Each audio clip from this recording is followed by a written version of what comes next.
Welcome to another episode of Profiles in Leadership. Today our guest is Roger Herr. I want to thank VGM Advantage for sponsoring this series.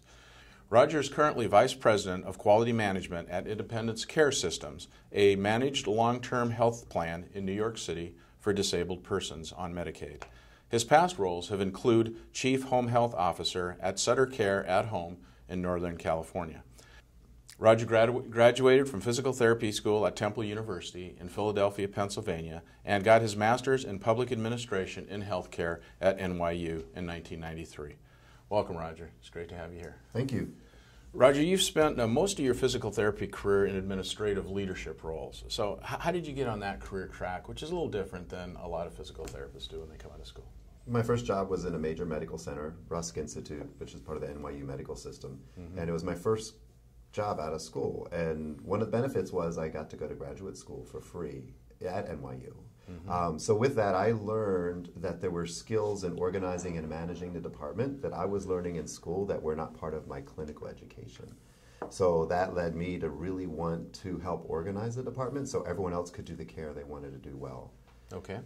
And from there, I was working in home health part-time, and that was just beginning a whole healthcare revolution and changing the reimbursement system and learning the payment system, the documentation requirements, and everything that was changing made me get into that administrative role so everyone else could practice to the best of their abilities. So when you were in physical therapy school, was that part of your vision? Was that like, I want to go into the more administrative part of physical therapy, or did as you described it, maybe just fall into that? I fell into it after I saw all the leaders that were being promoted on their clinical skills into administrative, and they were not matching what they expected to happen in their career, and they were getting burned out. And I thought, this work is exciting, and if I can help my peers, this is where I want to be. So it was after school. Okay. So who was one of your leadership mentors, and what did they kind of do to open your eyes to what you're doing today? One of my first mentors was Kate Mangione. She is in the Philadelphia area at this point, but she and I met at NYU. She was a geriatric clinical specialist before there was a specialist exam in that area. Yeah. However, she showed me that it is a mix of knowledge and skills that enable people to practice, and she motivated me to begin ambulation programs and other non-clinical skills in the nursing home we worked with together. Okay. So I followed her from setting to setting. Okay, and so are you still in contact with her today? Absolutely. So you still get that mentorship even to this day? Yes. Yeah, that's awesome. So how would you describe your leadership style? My leadership style, I think, is more back of the room, and I learned that through some facilitation skills that I've had over the years and working with different teams. My role is to be multi-clinical, multi-professional, and not just my role is to be multi-professional, working with all different types of disciplines. Because of the community setting I work in, we go to people's homes, and we need to provide all types of care in people's homes. So with that, it's made me understand nursing and social work and all the different therapy disciplines and really be collaborative, but also understand the challenges in working in a community that are not always clinical. It's how to access a community, how to transport yourself there, how to be safe in your day and be timely and manage your time, and so that you can do what you need to do with the person in their home. So do you feel like when you're in that role as you just described it, do people see you as a physical therapist, or do they see you as a member of a team? Do they see you as the leader of the team? How do you think they perceive you? It's interesting because in different audiences, I have different identities. Okay. So within the healthcare realm, people see me as a PT. When I'm in the home health arena, people see me as more administrative, and they assume I'm a nurse because most of home health is in nursing administration. But when I got into quality and public reporting, people saw me for the knowledge of the setting, and it was less about the discipline. However, the PT really helps out on the functional health in addition to the medical. Yeah, absolutely. So what would you say is your biggest leadership challenge in your current position? In my current position today? Yes. It is managing people with different expectations of a leader. Some people expect you to be the authoritarian that gives them the rules. And in my challenge here in the organization I work with, we are in an unprecedented health plan. So what that means is there are some rules, but we have to create the ways we meet those rules. So my challenge with my staff is to say, tell me what works best for you versus me tell you how to do every aspect of your job. So we work in a very collaborative way, and that has helped some people really mature and grow in the organization, and it's had some people leave us because they really wanted the rules to be told to them versus think about what the rules should be. So in a way, what you're saying is that you're pushing them maybe outside of their comfort zone so that they have to think more and be more autonomous in their role. Absolutely. And some people aren't wired that way. They want to be told what to do and how to do it, and so those are the people that don't work in that collaborative situation. The people that want the structured rules and algorithms, and these are the allowable limits, those are guidelines to me, and that's one of the premises of my career is the rules are there as guidelines, and when those don't fit for you, then you need to understand why are you going out of the guidelines? What's the variation? Is there rationale behind it? And it's okay when there's rationale. When it's unwarranted and anything happens, then you can't predict and manage anything. So my challenge is to understand the rules, but then also support yourself when you need to go outside of them. Yeah, so the opposite of that then is it frustrating to be so collaborative and have that kind of a style in such a regulated industry? In this industry, it's challenging at times because the rules do seem arbitrary or fiscally based, and they aren't practical when it comes to a person in their home. Right. Like the number of canes or number of assistive devices you can get per so many years. Like some of those rules make sense, but there are people who have different needs. Yeah, totally. So what gets you up in the morning and gets you pumped to start every day? I love the variety of my day. I never know how every day is going to plan out. And as soon as I see routine in my day, I realize I need to change. Okay. So I love that variety. I check in with my team. What do you need today? What's happened today? In my role here, in the quality role, is part meeting the reporting needs, monitoring our organizational data, but also responding to those, here's a new change in the rules, how are you going to implement it? Here is a Department of Health issue, how are you going to resolve it? So those pop-up problems are part of the spontaneity that I really enjoy. Yeah. So, Roger, who do you admire as a leader today and why? A person I admire is Lisa Saladin. Yes. And I admire her for where she's gone in her career, how she does it, and the respect, but also the expectations she set for anyone, any of the work I've done with her in any board role, or in seeing her, how she's progressed her career. And also just seeing her and knowing her and her husband, Mike. She's just authentic in everything she does, and she does it with a strong expectation and good class and caliber that is just, to me, something I want to have in my life. And those who may not know, she is the Vice President of the American Physical Therapy Association. She's also the Dean of the academic institution that she's involved with in South Carolina, correct? Yes, correct. Yeah, so another physical therapist in a very administrative role, which I think is great. You've been involved in state and national association work for a long time. You've been elected to office. You serve on the APTA Board of Directors for many years now. How'd you get started in that volunteer activism? Interesting enough, I applied for a job that required me to have board experience, and at that point I had very minimal board experience and was involved with my homeowners board, but I wasn't involved in any professional organizations. Okay. That's one area on a personal need, but on my professional growth, I was now working in the home health arena, and I didn't have the 70 other PTs I had with me in the large hospital I was in. So I went to APTA, got involved, and saw the resources there, and that became my community. And then saw the leadership opportunities as treasurer, secretary, and president of the home health section. And then I saw the role that I could serve on a national level, working with CMS and some of the technical expert panels, and then being elected to the board of APTA. Yeah, and that's quite a process, isn't it? I mean, the fact that you have to go and answer these questions to delegates that are there, and you don't know where they're coming from or what they're going to ask, and the breadth of the knowledge they expect you to know can be very intimidating. Yes, it is. Yeah. And, the interviews, I think, are one aspect of work, but I think what any candidate brings is a wealth of experience. And interviews are one portal to that, but looking at their resumes, looking at their curriculum vitae and all the other activities they've done, to get that in 20 minutes is really just surface level, but understanding the career and activities they've done, the organizations they've served, the roles, also shows you the depth of that person besides the interview. Yeah. What's one of the biggest lessons you've learned on that national board that you've been on as an APTA board member? People expect you to have an agenda and that you're going to drive that agenda. You're a team of 15. You need to work collaboratively to any decision you get. During that process, you should be vigorous in your debate. However, when you make a decision, you made a decision as a group. Yeah. And you don't say, well, everyone else voted on it, but I thought this. It's like, no, we had a discussion, we came to an agreement, and knowing that it's not going to be anyone driving any one agenda, but that everyone's input is important, but you need to agree to the decision that we do as a board. Yeah, and that's not always easy to do. That's agreeing to, let's say, principles of group dynamics in a way. So, yeah. So, since you've worked at as a high-level executive in healthcare organizations, what do other healthcare administrators think about physical therapy? In other words, do they appreciate the value that we provide in our profession? Because as physical therapists, we just think it's a no-brainer. Oh, we provide all this value. But do other healthcare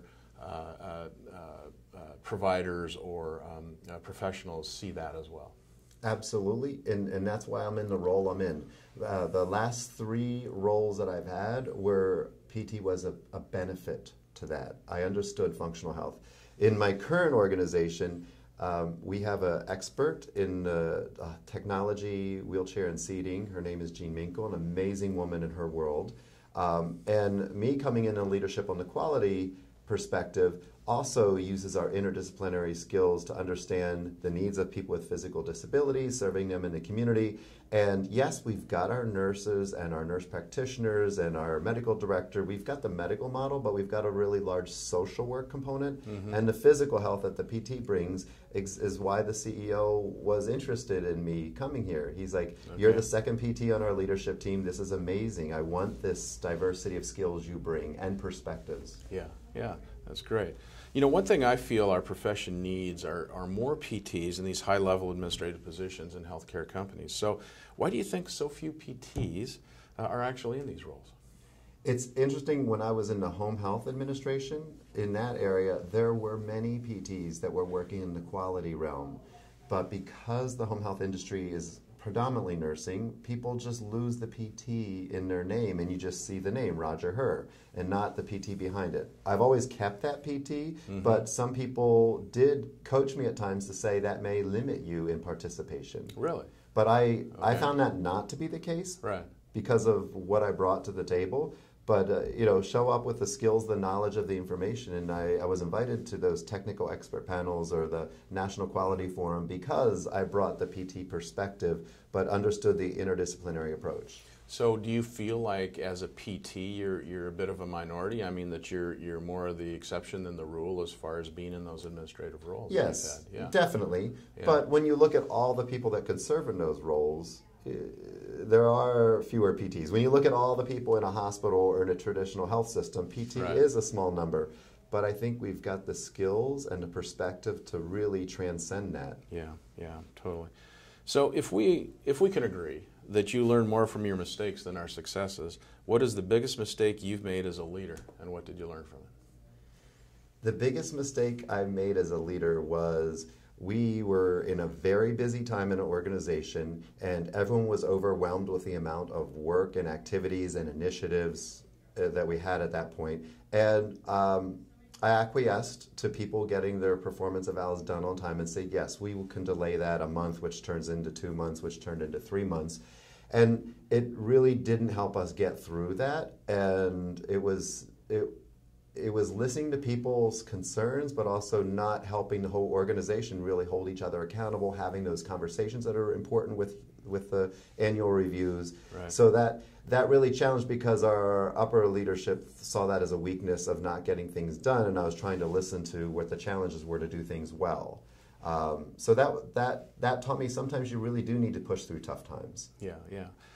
So you've had leadership positions on both the West Coast and the East Coast of the U.S. So do you see a difference in cultures relating to that geography, and do you lead differently depending on which culture you're in? Well, what I loved about on the West Coast is everyone got to work early and they were done by 5 o'clock. Because if you're on the West Coast and it's 5 p.m., it's 8 p.m. Eastern. So that was a benefit. Everyone was in early and out early, and Friday afternoons were often a happy hour in the West Coast offices. In the East Coast offices, people tend to come in late and then work late. So there's a different shift in most of the work environments. But when you're in a vibrant organization and you're working with others across the country, you need to be there and engaged to that level. What's around you in the community may be different with the daylight hours, etc. But the team is the team, and the work is the work. And I've had the luxury of being able to work across time zones in any of those jobs. Right. And as far as the interactions with coworkers or colleagues, is there a more direct and maybe more I want to say touchy-feely on the West Coast versus on the East Coast, more traditional business type? Is there differences there, or not really? Are people just actually, people? That's funny. Because in Seattle, I think people aspire to be very friendly with everyone. Right. However, you don't touch them as much as in a physical touchy-feely sense, but that's probably not appropriate in any environment. Exactly. But that's probably not a good use of words there. Right. Touchy-feely. But warm and friendly. How's that? Right. However, I find here, people in New York, people are more willing to poke the bear and say, hey, "Let me push you. Let me challenge you." And I like that vigor. Yeah. And sometimes people want to play a little nice and be politically correct at times, and I find that respectful, and that's a comfortable place to be, but it doesn't challenge the situation when you want to really test and say, is this as far as we should go? Is this too much? And, what I like about being in New York is if you push someone, they push you back in the conversation, and you understand where you each are in that, versus trying to always please someone and not really understand where are the limits, versus, well, I'm hearing you out. Yeah. So I see a little bit of that. I found San Francisco to be a wide mixture of people. Everyone has their cause and everyone has their interests, but they often don't know how to collaborate on those. Yeah. So having lived and worked in both cities, how do you compare San Francisco to New York? Is there some way that you would just, for those of us who haven't done that, what do you think is the major difference in your work life or even your personal life there? Well, for me, San Francisco was a lot more driving. That totally changed my life. I mean, there's no way to get outside of San Francisco unless you've got good public transportation, but I was working with over a dozen locations, so a car was essential. And here in New York, a car is not essential to my life because I know and work with the subway system. So that was a quality of life issue for me. I love the seasons here, but I also love working out all year there. So there's both those aspects. Yeah. So what do people who work in healthcare organizations really want, in your opinion? What motivates them to give their best effort in their positions? Within the teams, I find respect is what people want. Respect in what they do, respect in their daily interactions. In their work, they want to serve a community. They want to use their skills, use their knowledge, or serve a community they feel is underserved or uses their skills or geography or residential area. So, being able to do the work they want to do, when I look at people that have specific training, whether it's financial training, whether it is performance improvement, or whether it's a clinical skill, such expertise in geriatric or multiple sclerosis, being able to serve that community and having an organization that respects them and allows them to do their skills. Exercise has been a big part of your life, I know, and even when you're living downtown in New York City, you seem to get it done. So what is your exercise of choice, and how do you make sure it gets into your daily busy schedule? Well, I love taking care of myself first. I feel that if I do something before I go to work, then I feel I've invested in me and I come to work more energized. So that's one thing. Actually, living in Seattle taught me about managing all of that. I had a neighbor that would swim early. You can run, you can bike to work. That's normal there. I would have never ridden a bike in New York before, but now I do. On bike paths, using the city bike, or on the weekends on my road bike. But right now my choice of exercise is yoga. If I have nothing else to do, it used to be running because it's quick, easy, get your shoes, go. But now yoga seems to be working for me. Yeah, that's great. So not too long ago, you actually took a trip around the world a few years back, correct? And what did you see and what did you learn that helps you be a more effective leader today in that adventure? I love travel for that reason, that you see other cultures. The trip around the world, I got to go to parts of Asia that I had never been, specifically in the Philippines. And in healthcare, there are a lot of Filipinos working, and I want to understand more about the culture and where they came from and how that worked. So that was an amazing opportunity just to see the thousands of people and how the government works very differently there, and it seems very chaotic to a Westerner, but to them it makes sense. Same thing in India, understanding, but once you understand the culture and how things work, it's very easy to negotiate, but the personal space is so different. Yeah. What you and I have right here, there'd be two people in between us and someone reading your iPad, and that's normal because you're in the public. And here, we have all this space and not getting people too close. And well, you notice it. When you come to New York, people are going to get within 6 inches of you, and that's okay. Yeah. But that's not okay most other parts of the U.S. Yeah, so true. What is the most significant change that you've seen in healthcare relating to physical therapy in the last 5 years? The biggest change I've seen are the rules that are mandating documentation standards, using evidence-based tests, and things that I sadly think are helping us in a way. I don't like the mandates, but I've found that people adopt a standardized falls test when it's required.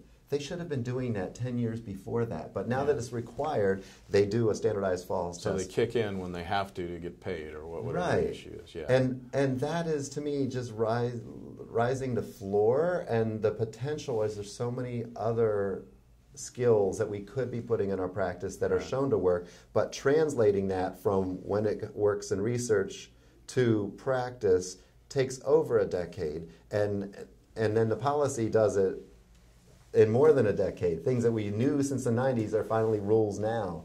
Yeah. And that's frustrating to me, that we're not pushing ourselves, that we're relying on those rules to pull us up. So I think that's what I've seen really driving practice more, and some of those rules are burdensome. Yeah. And what do you see as far as the new professionals coming out into the field? Do you feel that they're more qualified than perhaps you and I were when we came out, or are they have a different passion? Do they have a what's your feel on that? You've been around a while. I love when I get the opportunity to guest lecture at schools, and what I see in the classrooms in New York City, at least, and in other parts of the country I've been into. What I see in the classrooms now is an amazing set of diversity, and not just in physical diversity, but also in perspectives, interests, and where they want to go and what they want to do. Yes, there's some people that are really into athletes and performance arts and such traditional high activity levels, but there are people that want to serve many other communities. And the skills that they bring and the depth of the knowledge they have, I'm in awe of what these students have and what they're learning in school that I never learned. So they're impressing me. But I also constantly remind them that we grew up in a world of intervention. You have a problem, come to a PT, versus you could impact communities, whether it's working in a nursing home, not just those that need the skilled care. How do you keep the other people healthy? How do you work in larger communities? Like I work in a health plan. How do we keep people from needing more healthcare services versus waiting for them to need us? Yes. And they're embracing that. They're looking at how that can help them. And then being an APTA board member, you mentioned the word diversity. Another avenue in diversity is just diversity in who PTs are. And we struggle with that. I mean, we are a very white, Caucasian workforce when it comes to physical therapy. So how do we look more like our patients? So there are some initiatives, but they're not widespread at this point. And that's why there is a diversity task force at APTA specifically looking at what is diversity and inclusion. And there's a couple levels to that. One is, does anyone look like me? But for those of us that are here now, we need to serve the people that are out there to serve, whether they look like us or not. So there's a diversity and inclusion perspective on that. How do I do that in my practice and the way I work? However, how do we get other people in? And it's not at the college level. I mean, what we're seeing more and more is it is at the grade school level. You need to make people aware it's a career option. You need to make people aware that college is an option. And what are the tools to get them informed, engaged, and interested to pursue that at an earlier level? So that's where some people are doing that work. Okay, and so having said that, what do we as an association or we as a profession, are we getting in that early to make a difference there, or is it just talk at this point? There are early adopters that are doing that work, okay. But it is not across communities and not consistent across schools. And that's the opportunity to get there. But learning from those early adopters, I know there was a grad student at UW that was doing that. There's a couple people in New York doing that. Mm-hmm. But that's on some individuals that are the quick first to adopt. And we need to figure out how to do that broadly. Yeah, okay. What do you think has to change in our profession to be more of a force in the health and wellness of our society in the next 5 years and beyond? I struggle with that in my work because there are some PTs who feel everything I do is billable PT. If I manage someone's care and I determine how many hours someone needs of personal aids service, they feel because I'm a PT, that's billable PT. Mm-hmm. I look at that and I say, a nurse could do that, a social worker could refer to that, I could do that. I might be best to do that with certain people that I understand the physical disability needs of that person and the complex needs of that person. Sometimes it's more of a social model, maybe a social worker. So I struggle because there are PTs that say everything a PT does is billable PT. And I struggle with it because I think there's ways we can influence a system that aren't direct billable care, right. Even though it might be care management oversight. So how do we impact others, and then what do we call it? How do we bill for it? Is it our time? Is it more an administrative, collaborative role? Mm-hmm. And how do you get paid for that then? Yeah. So one is we need to demonstrate the PT's role and the outcomes for it, and then figure out how does that save the system money, and then how would that be reimbursable? Because we constantly try to make our services fit the billing systems we know today. Right. And we do it because it's a billable, or we don't do it because it's not billable.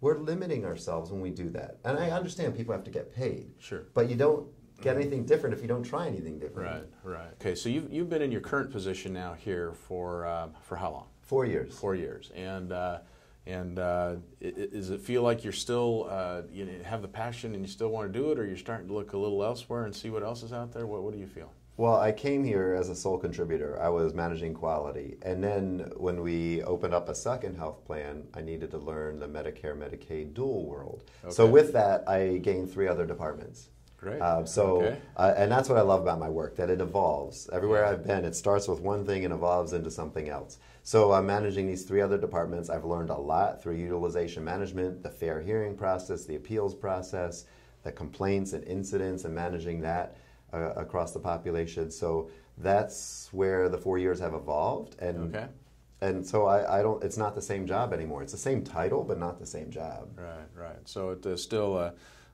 keeps you going and meets your needs for passion and doing what you're doing. And the rules keep changing every year. Yeah. Every year there's fiscal changes, new rule changes, and figuring out how to adapt, implement, build our documentation systems to meet those new rules, but also not add on layers, but integrate it. And that's the fun part of the work to me. Okay. So usually what we do, Roger, at the end of these interviews is we ask you for a pearl of wisdom as it relates to leadership. So what can you share with us that your pearl of wisdom? One of the pearls that I have is find something to run to, don't run away from something. Yeah. So if you're in a situation that's not working for you, it's figuring out, okay, I can leave that and drop that, but where am I going? What am I doing? Find that passion to really call you forward. And that's what this opportunity here offered me. Yeah. Well, thanks, Roger. You've been a great guest today. We've known each other for a long time. It's great to see you continue in your career and give so much to our profession. I just want to thank VGM Advantage for sponsoring this, and really appreciate talking to you. And go ahead and go on Profiles in Leadership on orange.coaching.com or vgm.com to look at other episodes of Profiles in Leadership. So thanks for your time today, Roger. I really appreciate it. Thank you.